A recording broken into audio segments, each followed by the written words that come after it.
General settings in iDev Affiliate are the most basic, most common settings. There are lots of settings throughout the Admin Center that are covered in other video tutorials, but these particular settings are the most basic and they need to be set up immediately upon installation of the system. So jumping right in, our first section here is location settings, name of company or website. Go ahead and just put your company name in here or your website name, whatever you want to name it. The only places that shows up is in your affiliate panel. You'll notice down here in the footer section, iDev Affiliate sample videos, iDev Affiliate sample videos, and it also shows up here in the title of the browser.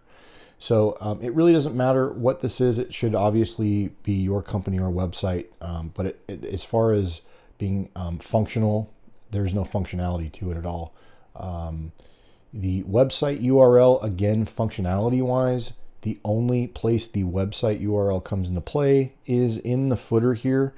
If you run your mouse over it, you can see in the bottom left corner, it's going to, it links that particular piece of text here to whatever you've got set as your website URL. That's the only functional purpose for that setting. Your installation URL, though, however, is very important. This is your domain plus the folder that you've installed iDev Affiliate into, and it should not have a trailing slash.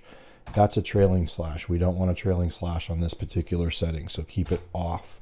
So your default installation location usually is going to be iDev Affiliate is the folder name. So this would be yoursite.com/iDev Affiliate, or it would be, joesbikes.com.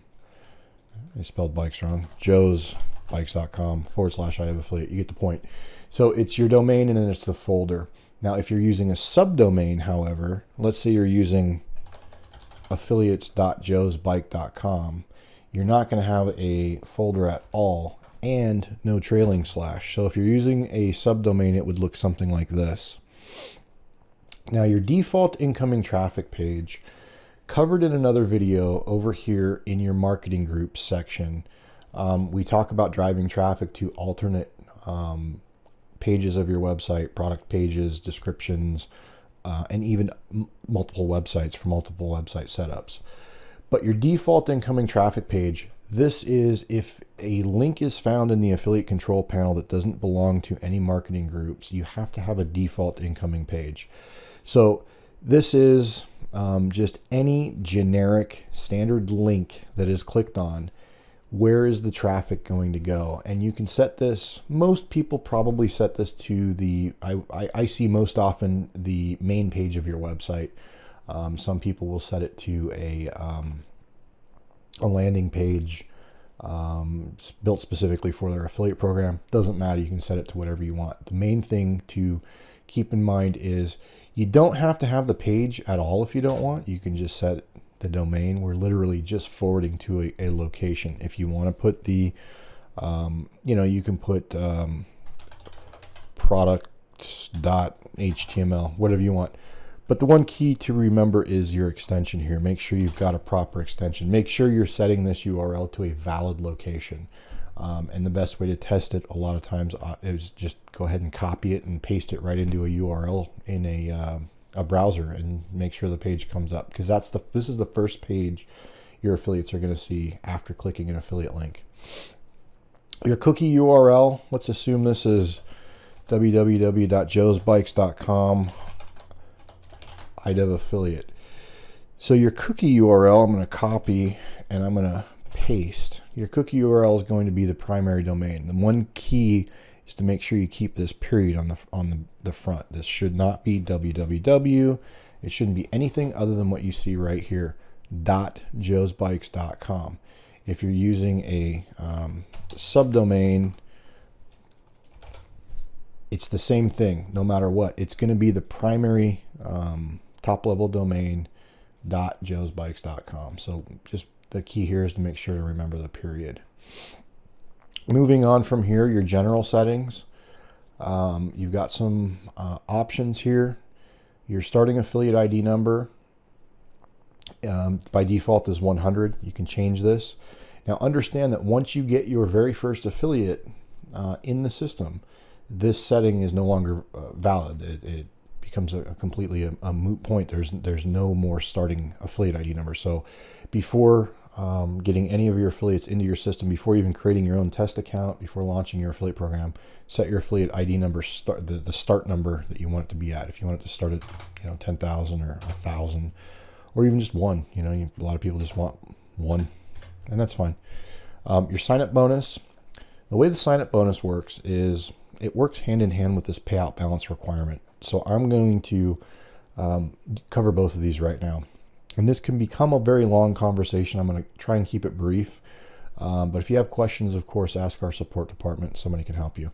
Let's assume we've set a minimum payout balance requirement of $100. I'm going to do this first before we do the sign-up bonus.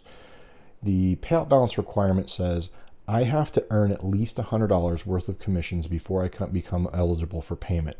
Over here on the Pay Affiliates tab, when it comes time to pay your affiliates, there's a whole separate video that talks all about this. So I'm just briefly touching on it, but the payout balance requirement says I need to earn at least, in this case, $100 before I become eligible for payment. So I've earned, let's say, $60 worth of commissions. I have two commissions, they're $30 each, $60 total. When I click on Pay Affiliates, this affiliate is not going to show up in the pay list because they haven't hit the $100 mark yet. So that account is going to continue to roll over from month to month to month to month until it actually hits the $100 mark. Remember I said earned commissions. So your sign-up bonus, assume you want to offer a sign-up bonus. It's a way to entice people to join your affiliate program. Join our affiliate program, we'll give you $10. It's not that simple. We don't just give you $10 for signing up and creating an account. That would be ludicrous. The way it works is your sign-up bonus is paid out with your initial, your very first payment. So again, earned commissions. This $10 here is not part of the earned commission. So it's it happens frequently. An affiliate will notice, hey, I've got $105 worth of commissions. Why didn't I get paid? Well, the answer is because you really only have $95 worth of earned commissions. The sign-up bonus kicks you up over into $105. So you do meet the $100 minimum, but not really, because it's earned commissions. You only have $95 worth of earned commissions. So that's the way the payout balance works in relation to sign-up bonus. Sign-up bonus is not included in the amount required to get a payout. So what I like to recommend is, I always like to say, try to set a payout. If you're going to use a payout balance, try to set your payout balance to something in the neighborhood of requiring 3 to 4 sales before you become eligible. Meaning I have to deliver 3 to 4 customers before I earn enough commission. And you have to figure out what your average commission is. What products you're selling, what your most popular products are. It's a mathematical, equation. You need to kind of figure out how much is my average, what will get me to 3 or 4 commissions per affiliate. And again, this is just a suggestion, a recommendation. You change it to whatever you want. If you can actually set it to 0 if you want no payout balance requirement at all. So that's how these two work. You're not just going to give that money away. If you don't want to use a sign-up bonus at all, done. Set it to 0. You're no longer offering a sign-up bonus, and that's that. So again, more details on the Pay Affiliates list, and if you have more questions about it, our support department can help you with it. But that's really it. That's it in a nutshell. That's how the two work and how they relate to each other. Allow a picture upload. That is if you want your affiliates to be able to upload their picture, of course, and the only place it's shown is actually on the affiliate account itself. It'll pop in a picture here, so you can helps to get to know your affiliates a little bit more if they do upload their picture. But that's what that is. Account approval required, yes or no. You'll notice over here in your left menu, you've got approved accounts and pending accounts. It's pretty self-explanatory. If when your affiliate creates his account, do you want it to become auto-approved, or do you want to have to manually approve it? Totally up to you. It really depends on the processes that you have. If you've got a very high volume affiliate program, Most people that I've seen anyways just auto approve new accounts. There's not a whole lot that's going to happen from an account that hasn't been manually audited, unless you're trying to keep your account numbers low and have a more personal relationship with your affiliates, something like that. Up to you. Show commission record. This is after a commission's been approved and created in the system for the affiliate. Do we want to actually show the affiliate the commission record, the details of the commission record? Usually that's set to yes, because you want your affiliates to be able to see the commissions that they're earning. Show commission details. That's going to be more detailed information such as order numbers, stuff like that. Up to you whether or not you want to show that to your affiliates.